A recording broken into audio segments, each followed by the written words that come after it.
as well. Yeah, John, why don't you record as well? All right, and welcome to Fast Break Breakfast NBA podcast. My name is Keith, here once again with my buddies through the miracle of computer phone. I'm here with Chuck Anderson. Hey now! And with John Burr. Wow, that had a lot of oomph behind it. Yeah. That had excitement, energy. I'm ready. I know you guys can't see it in podcast land, but I am wearing the glasses of the summer. I got these new Pit Vipers on. I'm feeling alive, feeling vibrant. Brett, the Hitman Hart. Yeah, boy. Yeah, you look like you could have been in the MLB home run derby.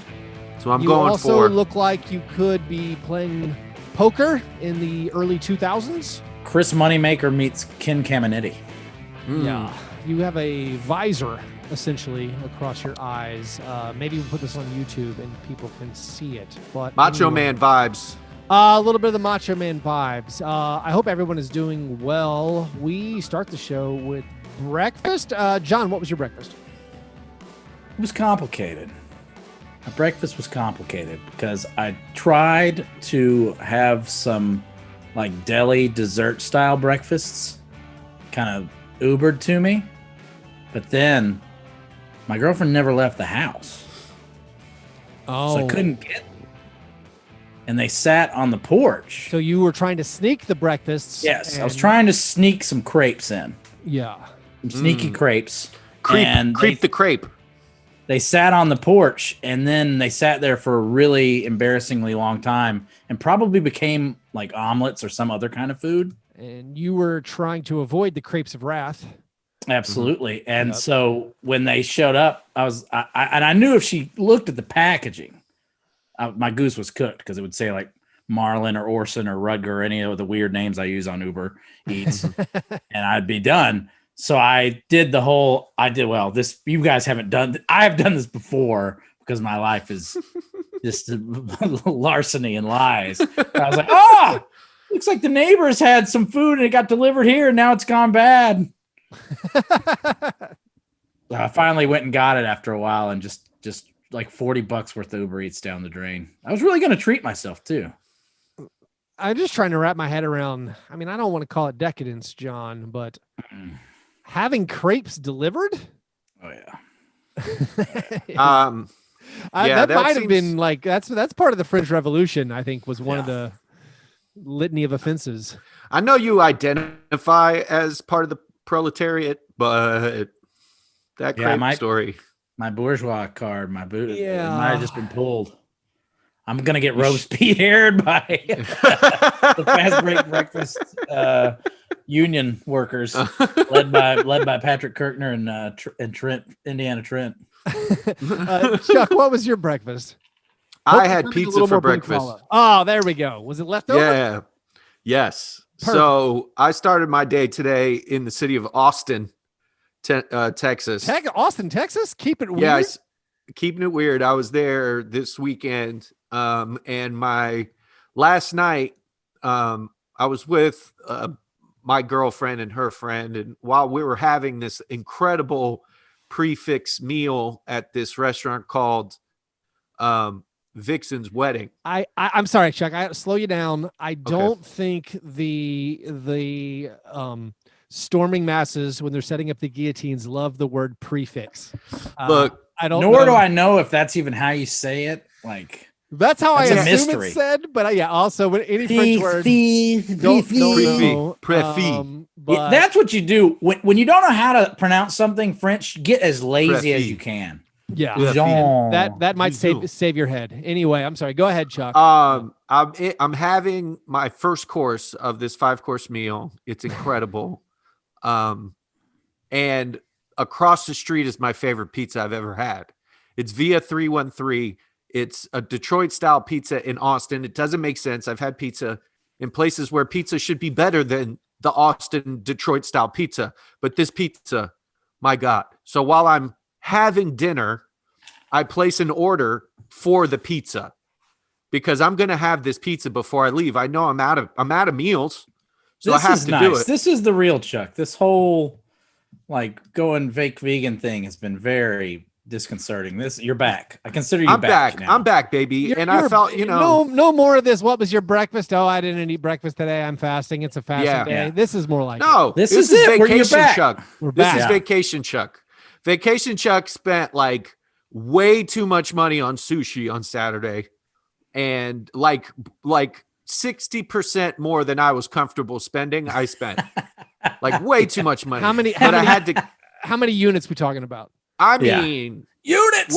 Thank you. We're talking like 500 units. Wow. Oh, what? Yeah. How many pieces of sushi is that? It was a delight. Every single one. They charge you by the rice grain. What happened? I'm also pretending that a unit is the normal price of a dinner. So that's how. Yeah. I went to this great restaurant called Uchi. It's insane. Caviar, like 72-hour braised short ribs, like insane dinner. But the reason why I ate like that was I'm back to life because I had a near-death experience. Oh. I went to McKinney Falls. Did you play Nigeria in the well, that wasn't a near-death experience. That was a death experience. But go ahead. I went to McKinney Falls. I went for a hike, living my best healthy life. And it all started with a dad eating a chicken nugget in the waterfall. Like right before about, 15 or 20 feet before the waterfall, there was a man sitting in like a crevasse, looked like a bed inside the stream. And he was just chilling, eating this chicken nugget. And I go, I have to sit like that and just relax. And I managed to finish my hike, and he wasn't there anymore. And I sat in this like bath of river water, and it had rained the day before, and it was moving.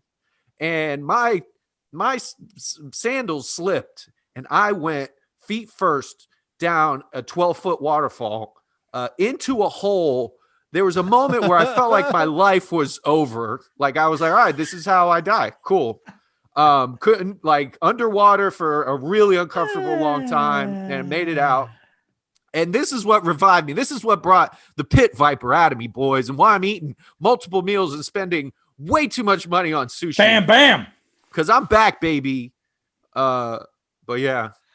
Last night's dinner, ordered pizza during my dinner, had the pizza in the Uber on the way to the airport today, because that's how your boy gets down. Diggy down. You had a near-death experience, and you said, listen, life is too short to be doing what I've been doing. Life is too slim. Right. Now you're seizing the day. I mean, you're just carpe ironically, diem, the food. if I hadn't lost the 20 pounds I've lost, I might have died there because I would have gotten stuck in a hole that water made in rock over thousands of years. I would have been obviously devastated if you would have passed Chuck, but I would have won the Chuck death pool because I have you on slips and falls over waterfall. Okay. Nice. Like that's what I good have. Money. I'm doing hikes. I'm going out in nature. That's a really solid bet. Really solid bet. I still have murdered by lover, male or female. Chuck, riddle me this, because I'm curious if it's just me. But as you were plummeting to what you assumed was your imminent death, what emotion did you feel? I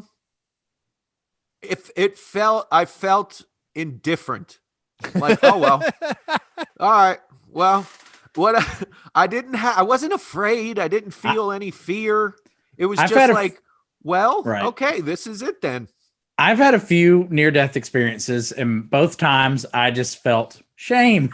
I was embarrassed. I was like, this is how I'm going to die? This is humiliating. And when I did not die, both times, I just was like, whew, boy, I'm glad I didn't die like that. And slipping and falling off a waterfall is a stupid and embarrassing way to die. I mean, at least 100 foot waterfall. I know it was like 12. A 12-footer. Yeah, that would have been worse. That's like falling off a ladder, which is how lots of people die. Right. Oh, so the pizza I had, It had sausage and Sausage. gorgonzola and pepperoni, like the pepperonis that when you make it, like the edges curl up Yeah. to a cup. You get the cup of grease. A cup of grease. Oh man, VO313. Shout out the GOAT. That's the GOAT pizza I've ever had. So after this show, I'm going to order some Detroit style pizza. Hopefully after my girlfriend has gone to sleep.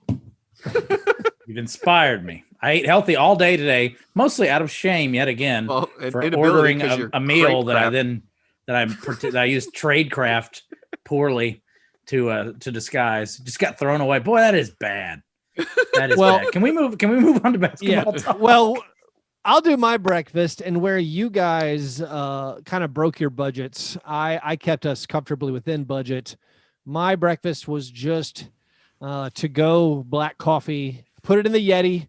Had to make sure not to put it You broke it. The Yeti. Oh, I did. And the Everybody's showing their wealth today. I had to throw in my status symbol. It's true. Because I had to make sure it wasn't in the water Yeti. It had to be in one of the coffee Yetis. Oh, wow. So, because we're racing around in the mornings. We're taking the kids to daycare now because the daycares are back open. But the mornings are still a little bit hectic. I might have uploaded a podcast file for my other podcast that wasn't might have had an error, kind of a big error. And I was like, oh, I got to fix this. I just uploaded it. And then I got to re-upload this. And we're taking my wife to the bus stop, and I'm taking the kids to the school. So yeah, it was just black coffee in the car. By the way, we're loath to discuss stuff like childcare too often because it is dreadfully boring. But so I hired a nanny. Yeah. But then my nanny immediately took a vacation. Is that legal? Can that happen? Is it a paid vacation? Kinda. Huh. Yeah, I don't know. Yeah, if she I'd already paid her for this week. Yeah. And then halfway through last week or first week. Also, is she coming back? Am I just missing? Am I missing like a big kiss off here? Like, have I just missed? Like, I don't really read signals like I used to anymore. Yeah, that's gone. I would be highly concerned. I might look into having some backup childcare ready for next week. Because she could be 3 sheets to the wind and kind of out of there. I'm not sure I'd blame her, but also it sounds like a tough job. It does sound like maybe being a nanny for you wouldn't be the easiest thing. Look, she's already wiping one baby. That's right. I'm in the next room. Yeah, she didn't know how many she would be taking care of. Those were our breakfasts. After our breakfasts, we move on to our breakfast in bed apologies. This is our chance to make right what we might have gotten wrong on a previous episode. It's frequently the first time we talk about the NBA, which the show is ostensibly about. Does anyone have anything they would like to apologize for? Well, I'm embarrassed that I really didn't know how incredible Giannis's playoff performance had been. Like, I hadn't looked to see what his playoff stats had been, and I looked, and they're like astounding. And I felt like that he had an underwhelming playoffs, and no, he's had one of the most statistically mind-boggling playoffs, period. And I feel like I just need to highlight it and then apologize for just somehow letting it being on an NBA podcast and letting that kind of like breeze through between my ears. Well, like so many Stephen A. Smith rants. If you're not looking up his stats, you could sit and watch one of the finals games. Right. And Jeff Van Gundy and Mark Jackson spent the whole game criticizing him. Right. It's like very confusing. He had 40 points and 10 rebounds, guys. It's like, what in the world? Yeah, he's the first guy since Shaq to have back-to-back 40-point, 10 rebound games. He's now one of 6 players ever, I think, to have 4 consecutive 40-point games in the finals. And it's Rick Barry, Jerry West, Michael Jordan, LeBron, and Shaq. I think those are the other 5. So it's like he is beasting. He has realized essentially he's at his best when he turns into a Shaquille O'Neal type. And like his shot chart for game 3, he was something like 1 for 7 outside of the rim, but he was 13 for 13 at the rim, just like right 1 foot from the bucket, because no one can stop him. No one can keep him from getting there. Right. And so, man, he's absolutely beasting. And I don't know. Like, do you guys think that this is he turning some kind of corner? I mean, game 2 and game 3, they win game 3, walking away. Is it a leap for you, or is it just this is kind of Giannis showing off who he's been the last few seasons? I think that like my biggest, and I called him like a running game at one point this postseason, you did, where like he wasn't gonna flash you and dominate. Like the stat lines will make your eyes pop out of your head, but it never feels like he's controlling the game. And that stopped in game 2 and 3. Game 2, he had an incredible game. That 20-point third quarter was insane. If he had any help on the road, they come out and it's a different series, and he's absolutely playing at the top of his game. It doesn't, like, they can't do anything to stop him. Bridges is lunch meat. When Frank Kaminsky's on the floor, he might as well be Frank Taziki, because Giannis is like saucing him. He is getting worked. So like it was helpful. Ayton was in foul trouble, which doesn't happen. I don't know if we're going to continue to see it, but I mean, Scott Foster can't work every game, Chuck. He can't be on right. every. But it'll be, if the big 3, or their big 3 in Milwaukee can, put together games, the 3 of them together, it's a series, and they could, my Suns in 6 still might work. Yeah, I mean, or Bucks in 6 still your might Bucks work. In 6. Yeah. Sorry, John, your Suns in 4 is dead. It's a lifestyle. It's a lifestyle brand. It's not an actual, and it's not an actual number of games you win in. It's Salt Life. It's like Salt Life. Instead of Salt Life, it's Assault Life. It's great. It works perfectly. I'm gonna have those T-shirts made up. I'm gonna make at least $100. In games 1 and 2, the Bucks won the Giannis minutes. They won the Giannis minutes in games 1 and 2. Obviously, game 3, they just stat padded Jeff Teague's incredible net rating for the series, which he leads the Milwaukee Bucks in net rating for the finals. But like, it seems like if Middleton and Holiday give you C+, like maybe the Bucks are good. Like maybe they can do it. And I mean, I guess we're biting off the big meaty portion of this finals analysis right now. Like, it does feel like the Suns are being worn down based on these injuries. Like they lose a guy essentially every game, it feels like. I mean, Torrey Craig came back and played, but like he was out. We don't know if he was totally 100%. They lost Dario Saric. Cam Payne has been bad since he twisted his ankle, like however many games ago that was.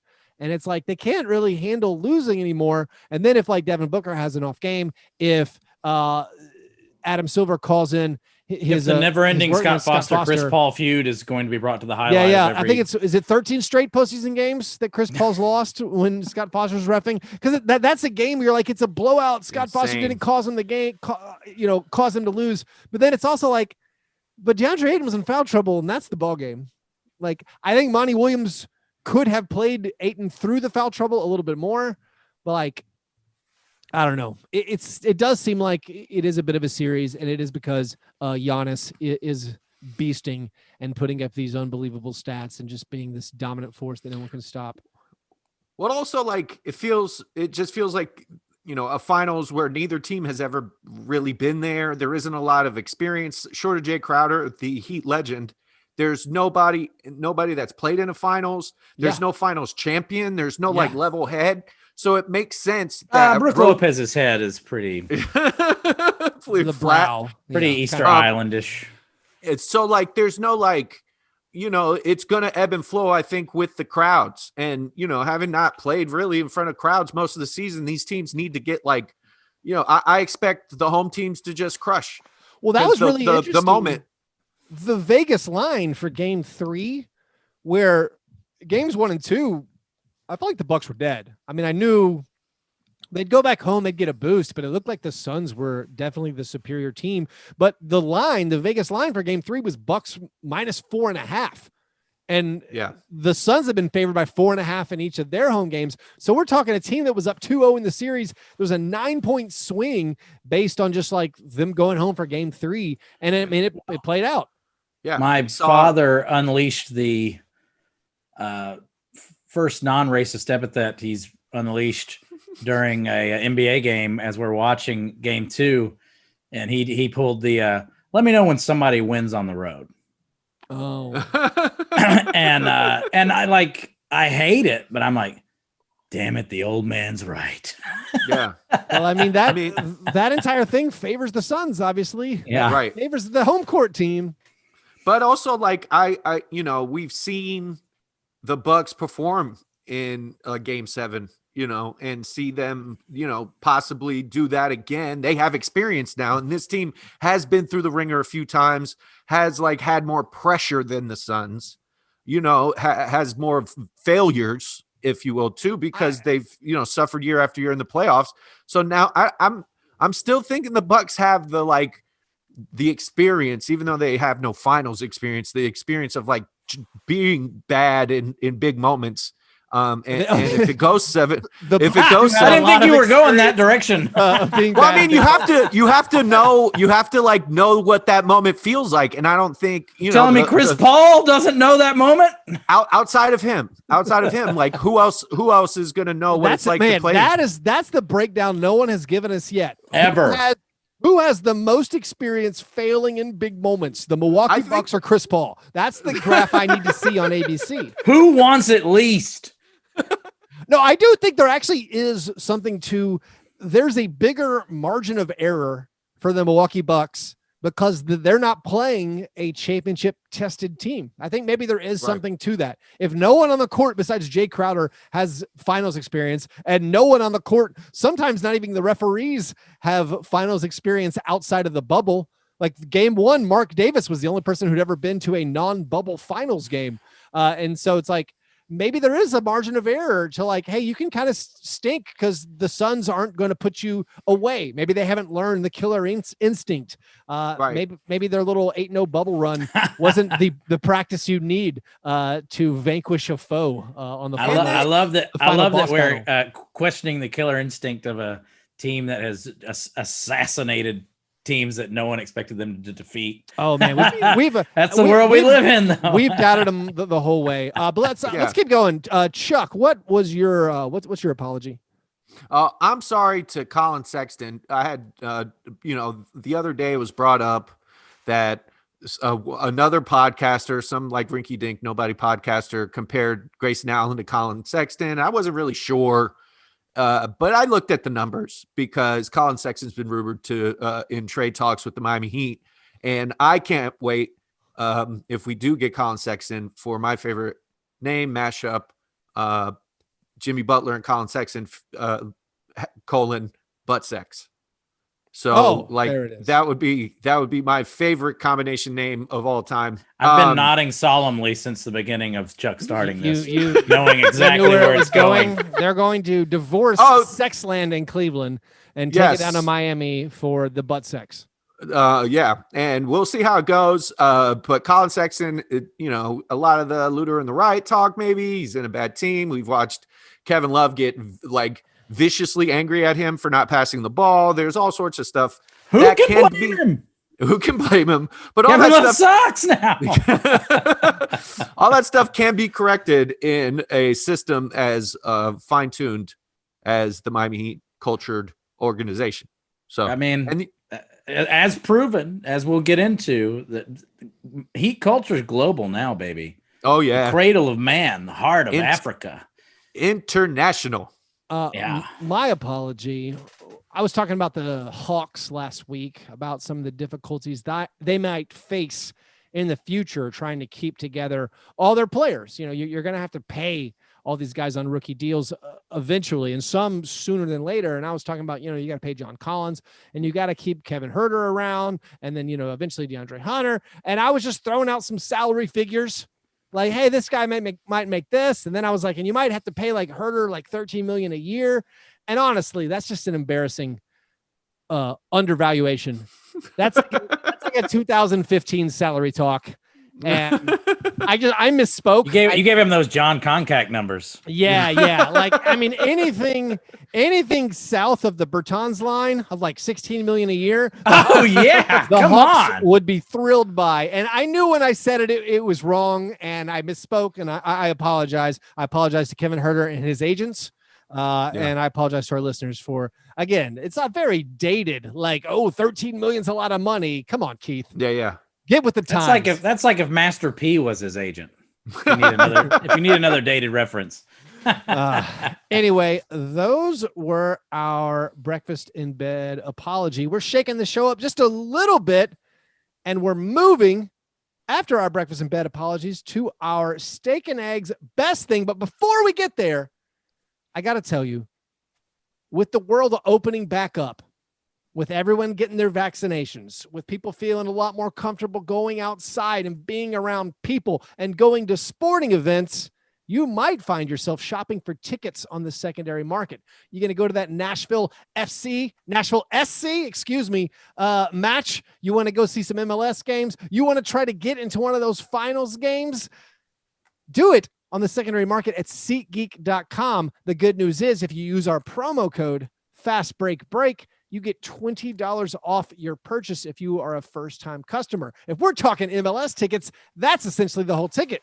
You can go for free, courtesy of us. Just use that promo code when you check out FastBreakBreak at SeatGeek.com. You get $20 off your first purchase. That is double what you'll get off if you use one of those other bigger basketball podcast codes. $20 off. Use promo code FastBreakBreak.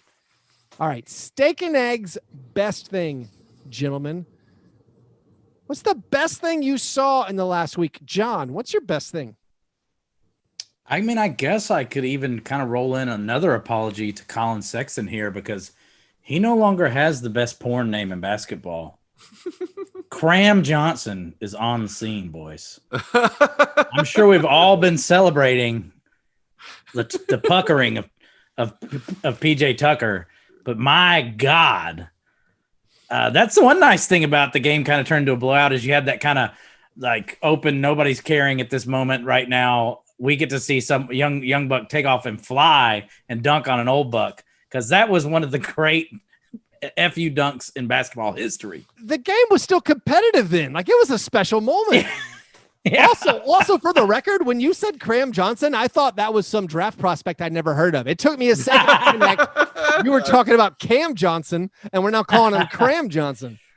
Forever. Cram Johnson forever. Starring in that dunk was so good. Scott Foster even, gave the Suns that call to try to hide how he'd been manipulating the game. That's why he is the best game manipulator the NBA has right now. It was such an amazing combination of like hair, dunk, PJ Tucker's like a perfect time for him to be mad about a call because instead it just allowed for instant memification of, oh dear, I know what these man's nards taste like. This is trouble. You also, I am forever memed. This is a crucifixion. It was just perfect. And I mean, you can find any angle you desire online. That's one of the beauties of the world we live in. One of the very few, but good God, it took off just soaring like Dr. J level dunk. It also was reminiscent of the Tom Chambers over Mark Jackson dunk, and Mark Jackson was there, and the Suns are involved. Was Tom Chambers available? Like, was it somebody needs to check in on Milwaukee? Someone needs to check on Mark Jackson. He was probably like, I assume Tom Chambers has died in a bicycle accident. That's what I assume happens to 7 foot tall white men in this country. My favorite part of that dunk was how just mean it was. It was mean. It really got my engine revving. And from now on, you give him Cram Johnson. I'm going to call him Cruel Overhead Cam. Okay. POV Cam Johnson. Yeah.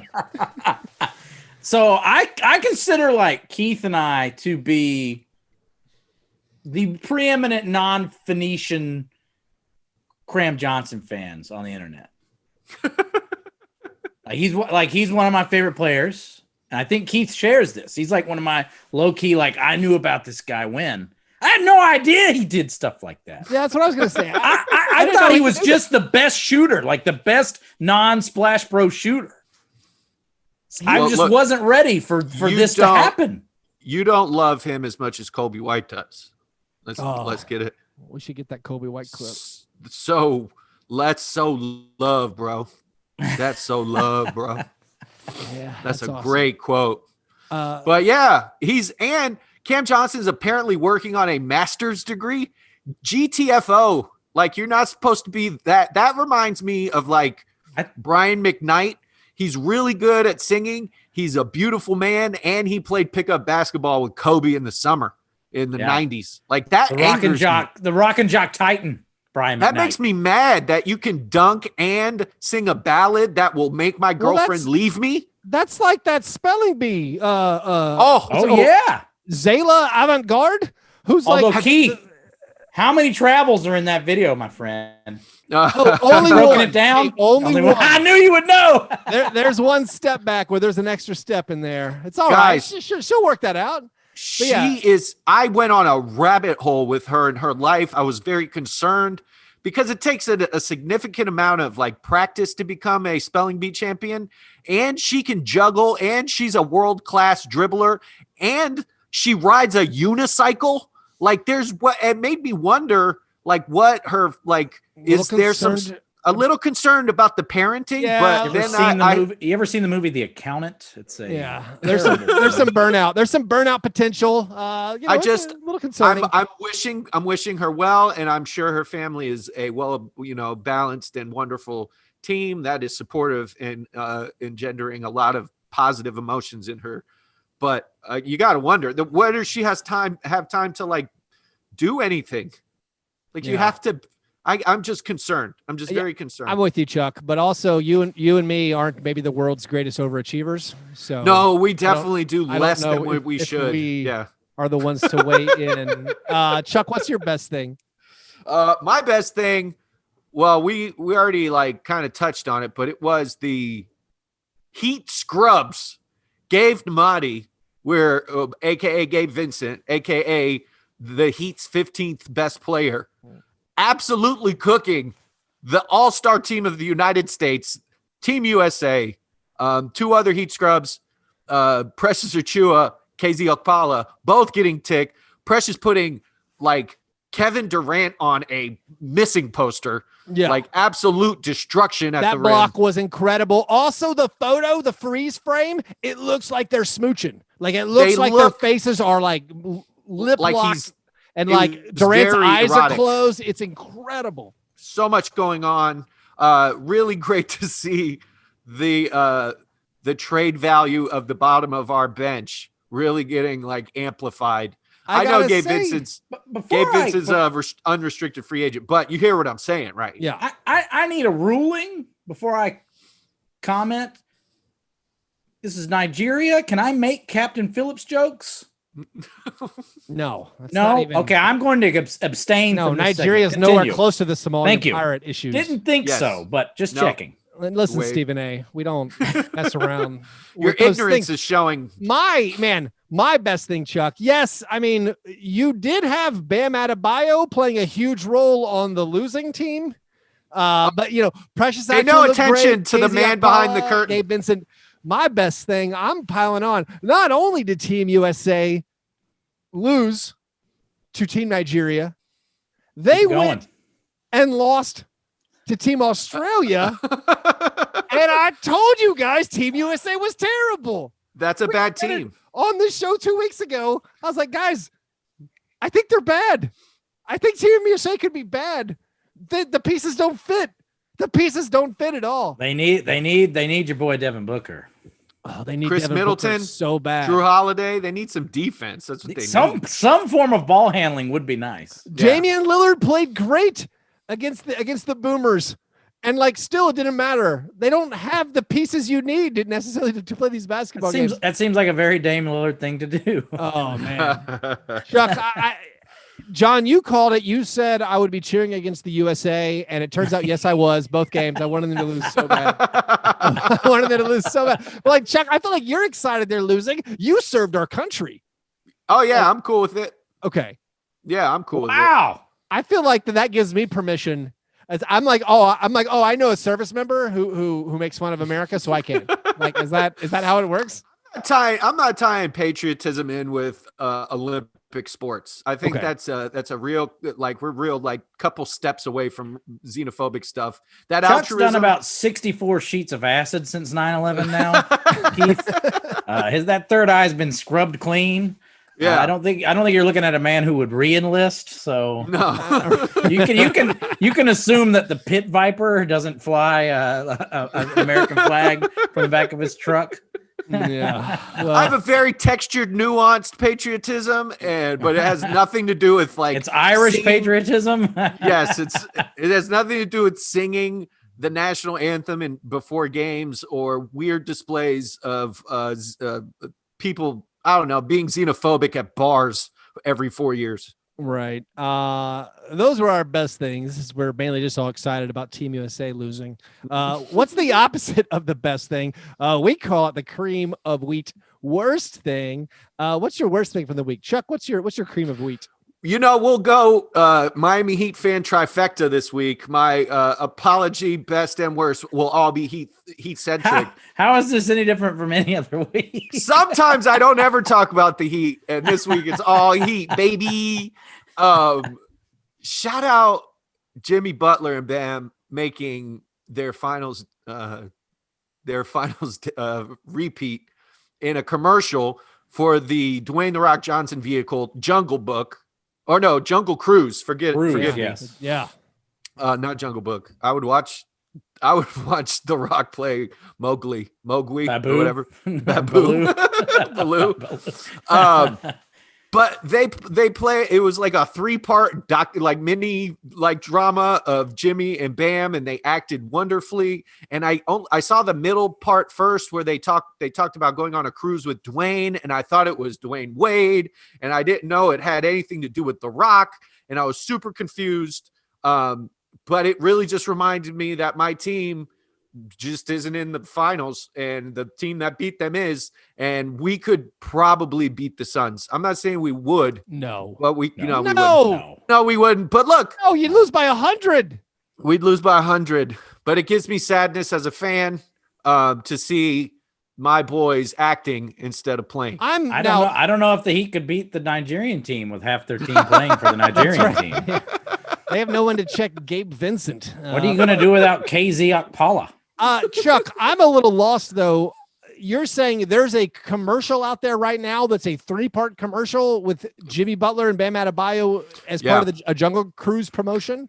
Yeah, so like the commercial is basically a phone call. It's The Rock telling Bam and Jimmy, hey, come on this cruise. And then it ends up with them in the jungle where everything's trying to kill them. And then there's like a crazy cliffhanger where they're about to fall down a waterfall. Ironically, kind of like I did this week. All the pieces fit. Wow. Hakuna Matata. So maybe it's because I felt triggered watching that, my near-death experience. So yeah. And then I don't even know what the third part is unless it just ended with them like the cliffhanger part. I'd assume there's a third part. The Rock wins. Yeah, The Rock wins. But hey, on the bright side, Bam looked very comfortable in front of the camera. He's a star. Jimmy, we all know how he does behind the camera and behind the door with Rachel Nichols. Bam did not look comfortable in front of the camera. Yeah, in the Australia. Team USA games. he had a little turnaround, looked like a little half hook he thought was going in, and did not go anywhere close to where the rim actually. He's working on his game, guys. It's okay. Creative. He's creative. I'll do my. And this is a Ben Simmons-less Australian squad. Yeah. Well, I mean, they're good. Working on their game. Working on the game. My worst thing is how the Portland Trailblazers, we've already covered how their hiring of Chauncey Billups was awkward, embarrassing, maybe not even okay. Hold on, let me take a sip. Let me take a sip of this empty water glass. Next question. Yeah, it was like they had the public gaffe at the press conference where they're like, yes, this man was perhaps credibly accused of gang rape, but we're not going to really address it other to say that we looked at it and we're comfortable and take our word for it. Everything's fine. And so not only that, so we've left that behind. We said, okay, we not even acknowledging that, pretending that was just totally fine. There's a world where they could have had the easiest PR win ever. They could have done things that would have been absolutely universally popular and just chose not to. I'm talking about the Boston Celtics hired their guy. They got Ime Udoka. Then the Celtics hired Damon Stoudemire to be Udoka's assistant coach. Ime Udoka grew up in Portland. He grew up in Portland. He's also, by the way, the first ever African-born NBA coach, born in Nigeria. But hey now, this guy, Udoka, he is not the captain now. He grew up in Portland. He went to Portland State, was a star at Portland State. He then made the Portland Trailblazers as an undrafted rookie. This guy had an NBA career, won a title with the Spurs. Like, all they had to do. Why You're didn't they hire burying the this lead. guy? You're burying the lead, Keith. Damon Stoudemire started the long tradition of getting busted for weed in Portland. There's your coach. But I'm saying they could have hired Udoka. They could have also then had Damon Stoudemire, who is a very popular Portland legend, played numerous seasons in Portland. Like, that would have been the easiest win for the entire franchise. Those guys, I'm sure they're good coaches. Like, maybe Chauncey Billups is like some kind of savant. Maybe he's going to be the best coach ever. But they could have hired Udoka. They could have hired Stoudemire. No, they hired Scotty Brooks to be the assistant coach. Like, no one gets excited about Scotty Brooks anymore, guys. Like, that's not anything your fan base is going to be fired up about. This felt like the easiest win.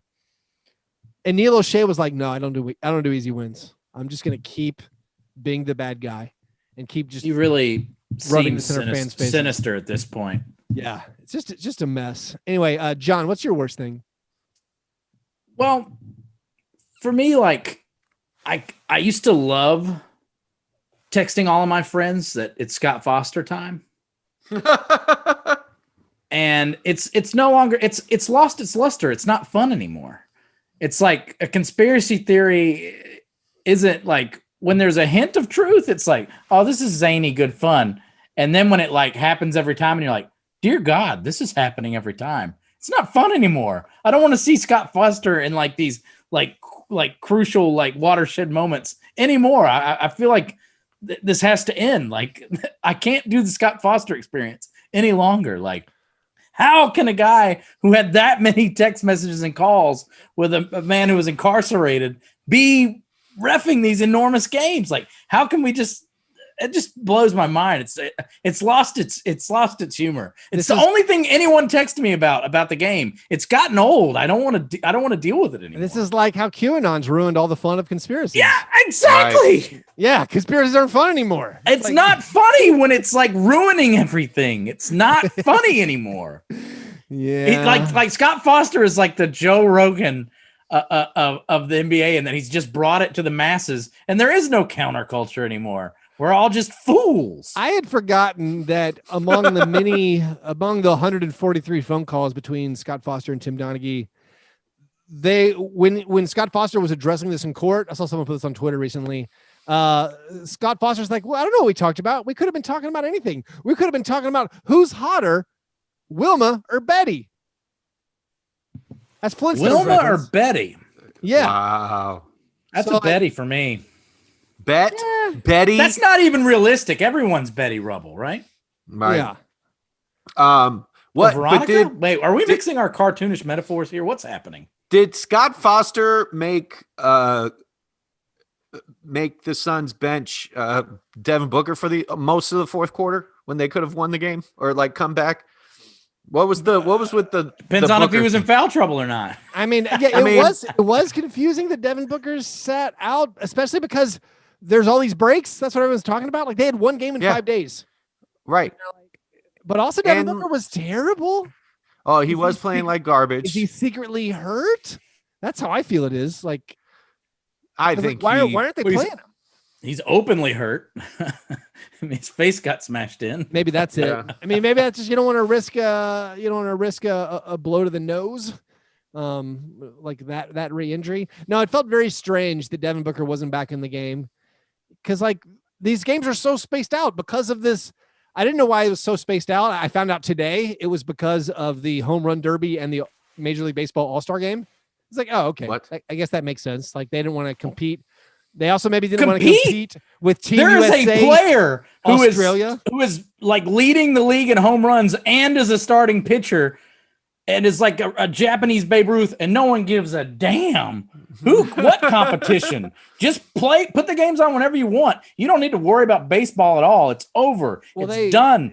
Are you going to worry about like when the Royal Rumble is next? Like, forget about it. Schedule the games appropriately. Leave Scott Foster off the rap sheet, and let's move on with our lives. Yeah, maybe so. Maybe you're right. Yeah, it was confusing. It was confusing that they. It was confusing how Devin Booker didn't come back in, and anyway, but maybe it was Scott Foster who said, "Listen, there's a few grand in it for you if you don't put this guy back in the game. We need a game 5. Listen, we got to get some more games in this." Anyway, those were our creams of wheat, which is the plural of cream of wheat. Before we get to the awards segment of the program, we have a couple of listener submitted questions. The croissant questionnaire. Feeling Minnesota asks, if you controlled NBA destinies and had to choose between only the following 2 legacy-defining outcomes for one Chris Paul in these NBA finals, which would you choose? A, CP3 leads the Suns to Larry O'Brien and wins finals MVP. Or B, CP3 injures himself flopping, misses the rest of the series, and the Bucks unceremoniously come from behind to win said trophy. Nothing in between, gentlemen. Never the twain shall meet. We are talking about the alpha and the omega, the most disparate of choices. Keith, you can choose only one. Chuck, go ahead. If the latter happens and he gets injured, will it be in a State Farm style hilarity event? Will Jake show up? It'll be an actual buck, as in the animal. Yes. Yeah. Deer will burst into Fiserv Forum. The grimmest augury of all, gentlemen. And gore Chris Paul and his vegan bubble butt. I don't know. I would rather that for our show's sake. I'm Team B. I'm Team B. Much as I'm about that assault life, Sons in 4 culture, I am definitely into the Schadenfreude of Chris Paul failing on the grandest stage. Our listeners know I desperately want the Suns to lose. Right. If that scenario B had occurred, I think I would have taken pleasure in it. But I can't be the one to pull the trigger. It's too cruel. Like if it's me that has to press the button and the button is, listen, that guy's going to get hurt and his team's going to lose. And it's going to be because you press this button. I can't do it. I have to go with the option A. I have to let him have his title. Like I can't be the one to do such a cruel thing to Chris Paul. Like it's just too much. I can't think of the ramifications of A. Think of the ramifications just for you personally of A. I know. Devin Booker takes. Oh, it's going to be rough. The Chris Paul commercials. But in this scenario, I believe Feeling Minnesota spelled out Chris Paul wins MVP, right? Yes. Yeah. So I can still cling to my Devin Booker takes and just latch on to, hey, man, that's his coattails, man. Rode the coattails. Let's see. Of a guy who couldn't get it done previously. Let's see what he does without Chris Paul. No, man, I can't. Right. I got to pick the championship for Chris Paul. Chuck, break the tie, A or B? I mean, so I'm not invested in any sort of hatred. My team didn't play Chris Paul in the playoffs multiple years. I kind of like Chris Paul. I know he's a goober and he flops and he complains and I think has a voodoo doll of Scott Foster in his locker. He tried to injure Giannis last game. He's the worst. He's the worst. It's not a he beats the Grizzlies all the time. Yeah, the Grizzlies thing has nothing to do with it. I was actually cheering for him last year against James Harden because I liked the story so much. I liked the Thunder. I remember that. Beating the Rockets would be so much fun. Like we were all cheering for Lou Dort last year. I think Giannis kind of probably quit stalling, you monster. This is very simple. I don't want to see Chris Paul get hurt. Why not? Hey, we're just talking a soft tissue. He's better in soft tissue, like a sprain. Okay, he sits on his balls. I hope he sits on his balls. We have 2 great questions from Ian. They're pretty brief, but perhaps they contain multitudes. Let's start with the first one: home jerseys or away jerseys? No further. I feel like this has gotten complicated. I feel like they've messed with the status quo. I'm going to interpret it in my own way, and I'm going to say, listen, when you're at home, wear your home jersey.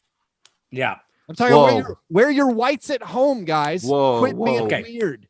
But I agree with that. That's my conservative streak coming out. I apologize. I agree with that. I'm with you. MAGA all the way on this, and because of that, I think I'm an away jersey person. Yeah, but I just like the colors. But that is predicated on the fact that you need to restore law and order and build a wall, and home jerseys are white. Yeah, but that's what it's predicated upon. So I am an away jersey person. Like I'm sure Chuck will agree. White jerseys, that's a no-fly zone. You get mustard, mayonnaise, no way. Yeah, I stay away from white jerseys in general. I am all for chaos. I want to never know what team is who. I want the Celtics to be wearing red sometimes, the Bulls to be wearing green sometimes. I think it adds a level of texture. All for the chaos. Who cares? What is home? Where are we? Is Earth real? This is a simulation. Give us what we need, which is strange. I mean, strange. The NBA doesn't have home jerseys anymore, right? We have city jerseys. City jerseys, home jerseys. They all have funny names now, don't they? The answer is I want Miami Vice neon pink jerseys at all times. No, those are gone. Yes, they are. The Grizzlies don't even have good. They don't wear their white ones at home very much because the white ones don't look good. I was asked in my Stax Record Grizzlies hat. Recently, if as a white person I should be allowed to wear that hat. Of course. And it gave me a pause. It kind of has like a Spike Lee African. This is not Kevin Herter in an MLK jersey. You're just wearing a hat for Stax Just Record. a hat. Second question. Yeah. Do you guys have bumper stickers, or are you well-adjusted human beings? No bumper on my car. I have a bumper sticker on a guitar. But no, do you even have a bumper on your car, Keith? I have. Bumpers are intact. And no bumper stickers. No.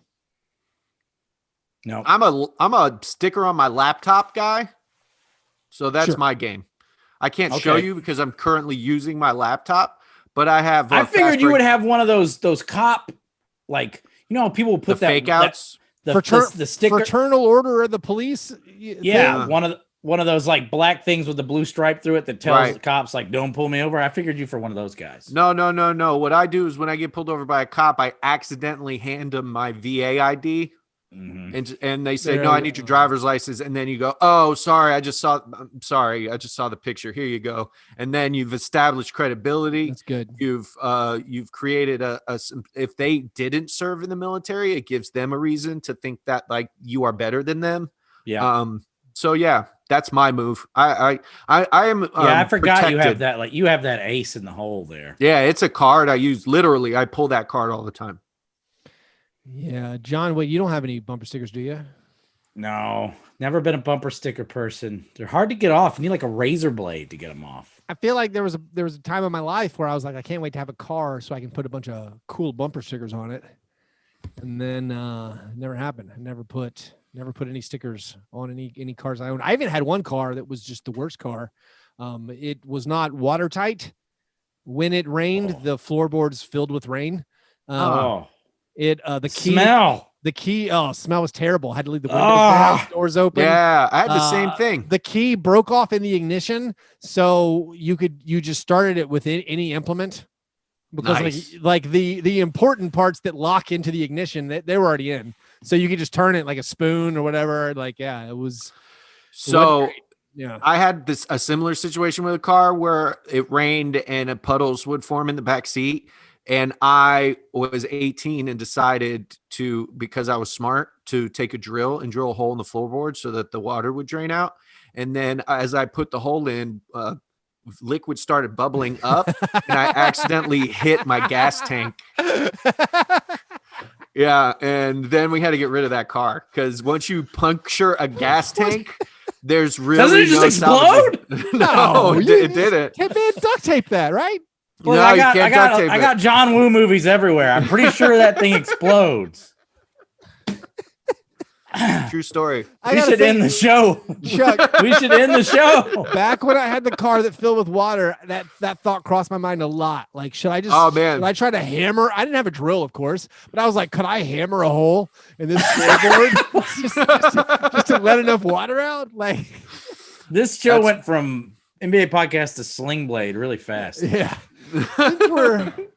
Things were not always good for us. That's all we're saying.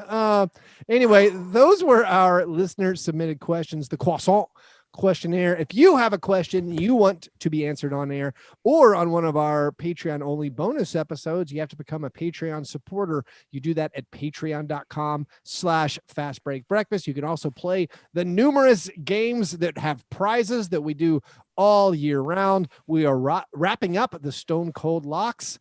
I think if Suns win in 5 and Devin Booker wins MVP, I might win, which is always bad for the. Wait, you took Devin Booker as MVP? Yeah. I mean, there's purchasing a loss, and then there's this. No. This I is shorted my unbelievable. emotions. Jesus. So what do you actually believe, man? Like, what do you actually believe? I don't know anymore, man. Like, what? I realize you have know. a persona and an account, but like, what is living inside of your body and soul? If you took Devin Booker for MVP in a damned company pool.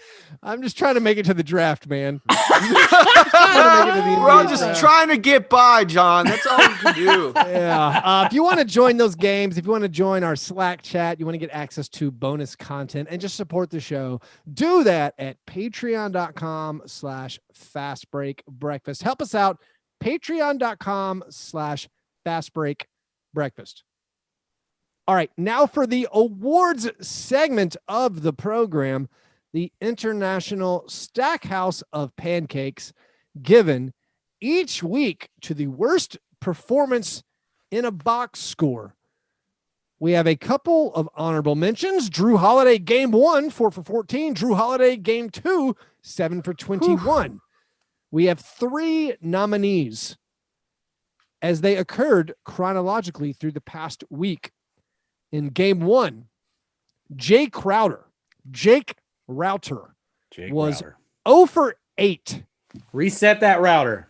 0 for 8, 1 point, 9 rebounds, 1 block, 2 turnovers, 2 personal fouls. We call them PJ Tucker numbers around here. In game 2, Chris Middleton, 5 for 16 from the field. He was 11 points, had 11 points, 8 assists, 6 rebounds, 2 steals, 2 turnovers, 3 personal fouls.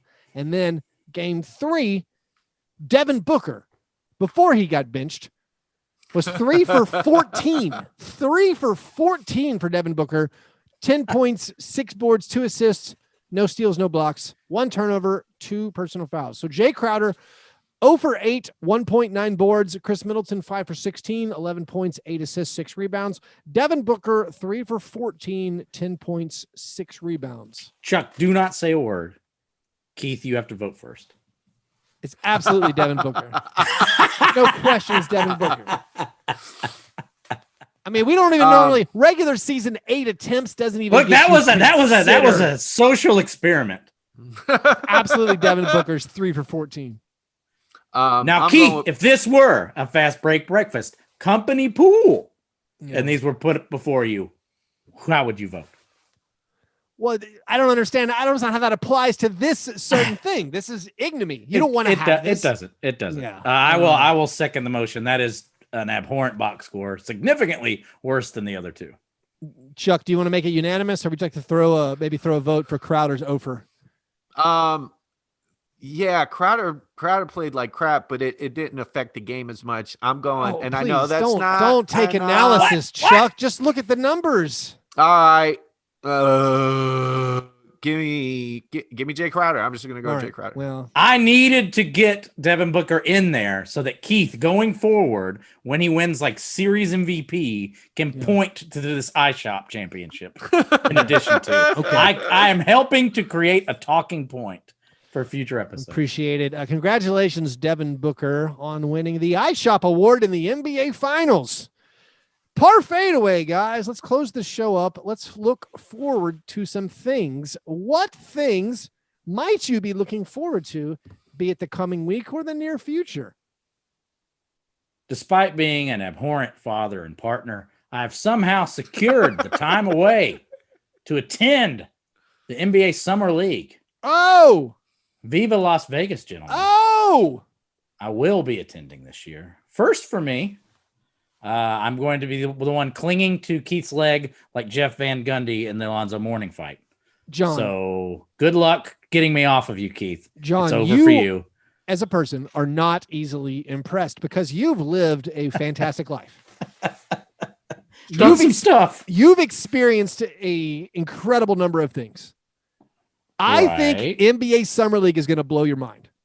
I can't wait. I'm very excited. I've always wanted to go. Mind. You are going to know that you're going to be in a gym or walking around a concourse and you're going to know the name of hundreds of people because it's going to be ex-players and ex-coaches. And like, you're going to realize, hey, I actually recognize that guy's Twitter avatar. Like you're going to see all these people that you kind of recognize. You're going to be like, wait, is that Indomitick Sue? Like there's other professional athletes there and you are just going to, you're going to be blown away. I've got like a bingo card that has stuff like Damon Rangula, Scout Man. Yes. I'm here for it. I'm ready. I'm not sure how I'm going to approach it just yet. We do have some time to figure this out, but I'm going to find a way to humiliate myself. I'm certain of it. It's going to be a lot of fun. I can't wait as well. I will be there.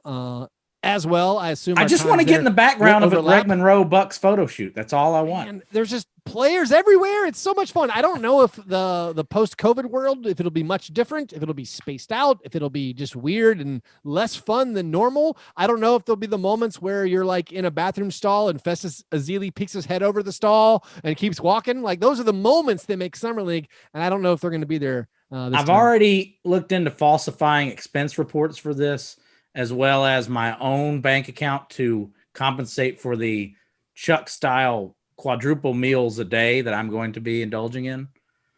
So let's make it happen. Let's scam. Let's scam together. Chuck, fantastic. What are you looking forward to? I'm going to Summer League too, baby. What? We're going to do a 3. It's going to be the whole team out there. I am no longer going to Summer League.